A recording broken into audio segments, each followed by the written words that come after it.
பொறுப்புணர்ந்து செயல்பட வேண்டிய ஒரு நபராக எப்போதுமே இல்லாத வைகோவினுடைய மகன், மிகுந்த தரத்தை தாழ்த்திக் கொள்கிற ஒரு வேலை என்று சொல்வதை விட, அவருக்கு தரமே இல்லை என்பதுதான் யதார்த்தமான உண்மை. அதைத்தான் அவருடைய பேச்சு உணர்த்தியது.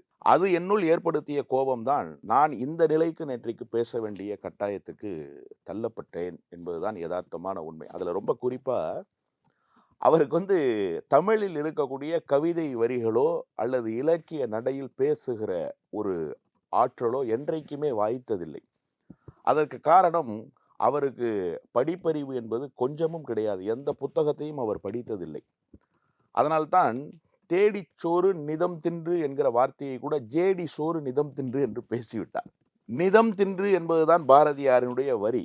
ஆனால் இவர் தினம் தின்று என்று மாற்றி சொன்னார். ஆமா, மாற்றி சொன்னார். இப்படிப்பட்ட நிலையில் இருக்கிற போதே, அரசியலில் உச்சம் தொட்டவர்கள், அண்ணாவோடு பயணித்தவர்கள், அரசியல் பொதுவாழ்வு பயணத்தில் தியாக தழும்புகளை தங்களுக்கு தாங்களே சூடிக்கொண்டவர்கள், இவர்களையெல்லாம் விமர்சிப்பதற்கு முன்பாக சிறிதளவேனும் அந்த தகுதி நமக்கு இருக்கிறதா என்பதை உணர்ந்து கொள்ள வேண்டும். திமுக முப்பெரும் விழா 2025 கரூர் செப்டம்பர் 17 மாலை 5 மணி முதல் அனைவரும் வருக.